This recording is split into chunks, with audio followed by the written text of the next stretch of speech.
ប្រទេសទាំង4នេះមានយោធាធំជាងគេបំផុតនៅតំបន់អាស៊ីអាគ្នេយ៍សម្រាប់ប្រិយមិត្តចង់ដឹងថាមានប្រទេសណាខ្លះសូមអញ្ជើញទស្សនាវីដេអូមួយនេះរហូតដល់ចប់លំដាប់ទី4ប្រទេសសិង្ហបុរីប្រទេសសិង្ហបុរីមានយោធាដ៏មានប្រសិទ្ធភាពខ្ពស់បំផុតក្នុងតំបន់អាស៊ីអាគ្នេយ៍ទោះបីជាមានប្រជាជនតិចក៏ដោយទាហានសកម្មប្រហែល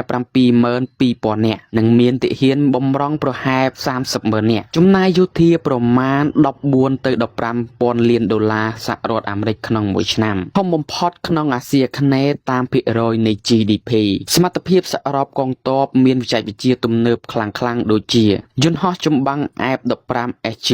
F-16 កំពុងទីង F-35B រថក្រោះ 2SG នាវាងូតទឹកនិងប្រព័ន្ធកាំជ្រួចការពារអាកាសទំនើបផងដែរលំដាប់ទី3ប្រទេសថៃមានទាហានប្រហែល 24,000 នាក់ថៃមានប្រព័ន្ធរ៉ុកែតនិងអាវុធធុនធ្ងន់ច្រើនផងដែរកងទ័ពអាកាសរបស់ថៃមានយន្តហោះប្រហែល 300 គ្រឿងរួមមានយន្តហោះចម្បាំងសំខាន់ដូចជា Gripen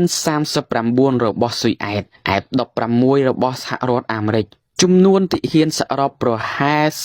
36,000 នាក់រួមទាំងកងស្នាក់ការនិងកងបម្រើថវិកាយោធាមានប្រហែល 7 ប៊ីលានដុល្លារក្នុងឆ្នាំ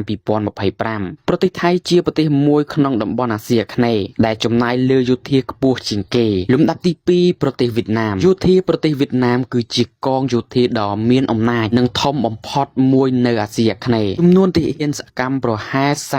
48,200 នាក់និងទាហានបម្រុងជាង 5 លាននាក់កញ្ចប់ថវិកាយោធាប្រហែល 6 ទៅ 7 លានដុល្លារក្នុងមួយឆ្នាំប្រទេសវៀតណាមមានការទទួលស្គាល់ថាមានអំណាចយោធាខ្លាំងជាងគេនៅតំបន់អាស៊ីអាគ្នេយ៍កងទ័ពជើងទឹកមាននាវាមួយទឹក 6 គ្រឿងនាវាចម្បាំងនិងប្រព័ន្ធបាញ់មីស៊ីលក្បាលទឹកClub S វៀតណាមមានអាវុធសំខាន់ដូចជារថក្រោះ T-90S យន្តហោះចម្បាំង Su-30 MK2 នាវាមួយទឹកប្រព័ន្ធបាញ់រ៉ុកែតច្រើនដង PHL-03 សម្រាប់ប្រទេសដែលមានយោធាធំជាងគេបំផុតនៅតំបន់អាស៊ីអាគ្នេយ៍គឺប្រទេសឥណ្ឌូនេស៊ីប្រទេសឥណ្ឌូនេស៊ីមានចំនួនទាហានសរុបប្រហែល 40,000 នាក់ទាហានបម្រើការសកម្មប្រហែល